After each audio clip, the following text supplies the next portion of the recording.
Hey everyone, welcome back. In this video, we're making custom stencils with the Silhouette Cameo using Mylar sheets. I'll also show you how to make custom text that is stencil friendly. Stencils are a great DIY project that you can use over and over again. Hope you enjoy the video. Let's get started.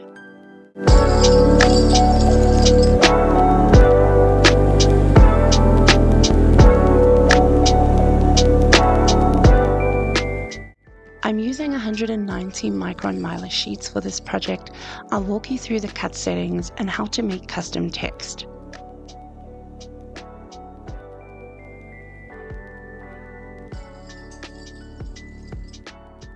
Okay, so I'm in Silhouette Studio and I've actually just opened a file that I saved. I worked on this for this particular video. And basically for these two designs at the bottom, I went onto Canva, searched for a flower pattern stencil, and pretty much ended up with these two.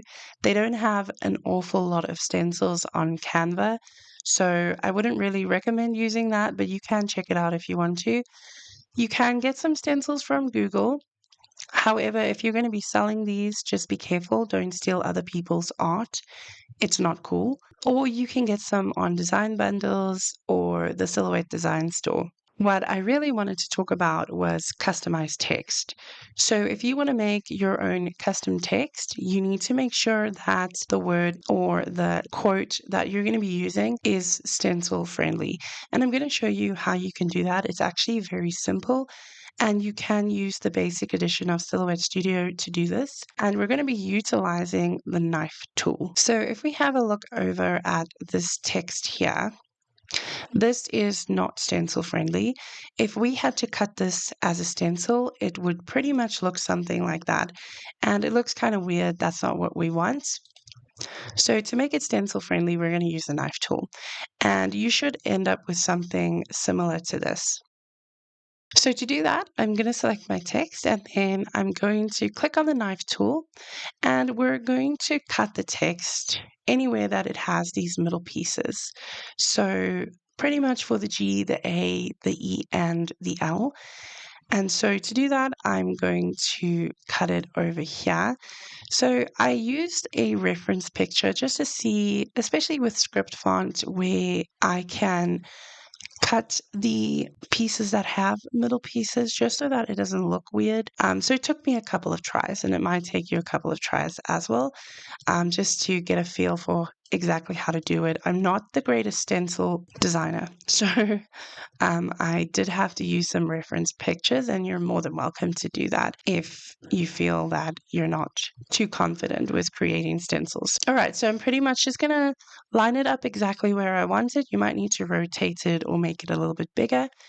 And we have some options at the top here, and I have left everything at the default.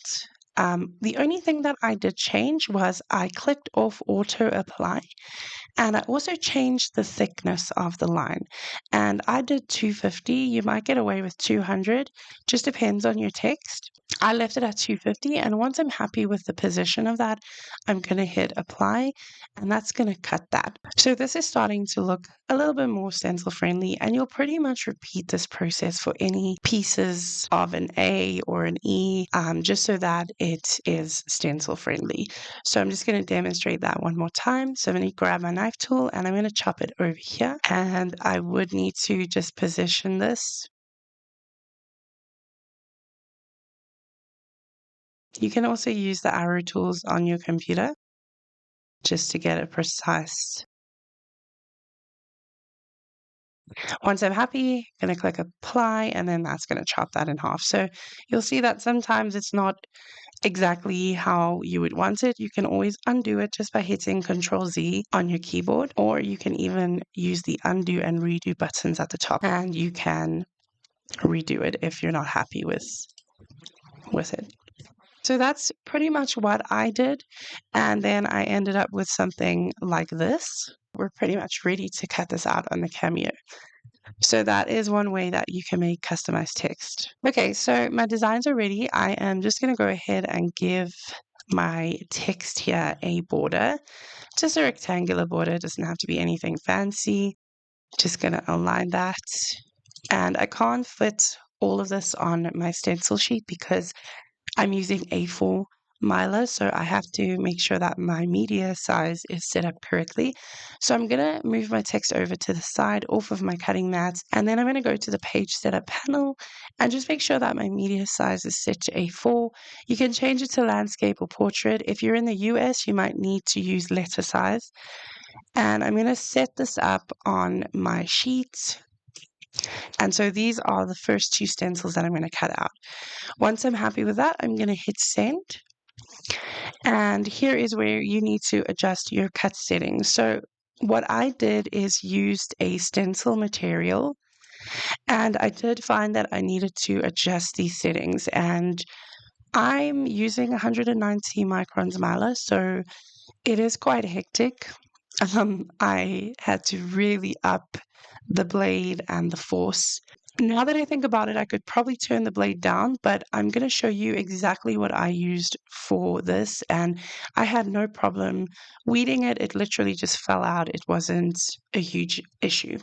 So the settings that I used was a force of 38, pass of 3, and then I left the speed at 2 and I put the blade up to about 10. All right, so I'm pretty much ready. I'm going to do this for my text after it's finished cutting these stencils. So you pretty much just repeat the process if you can't fit everything onto your sheet. And then I'm just going to hit send.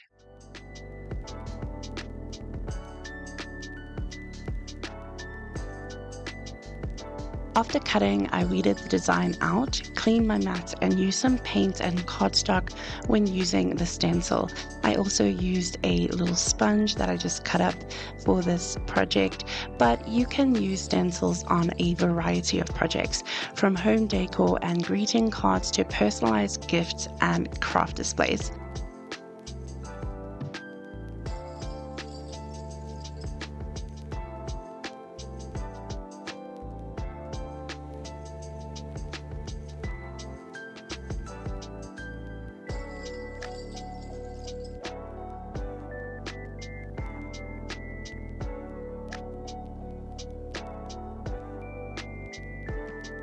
So stencils are not just limited to sponges and paints.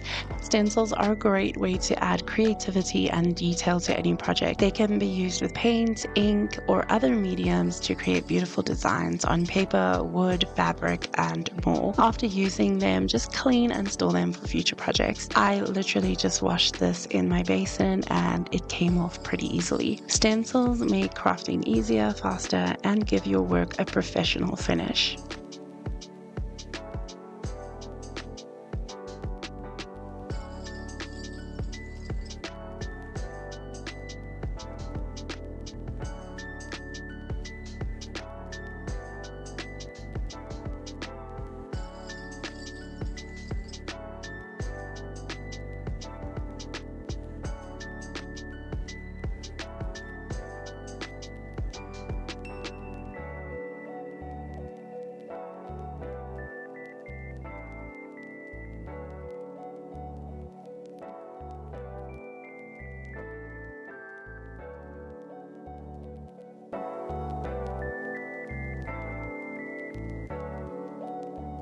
Well, that is it for this video. See you next time. Bye!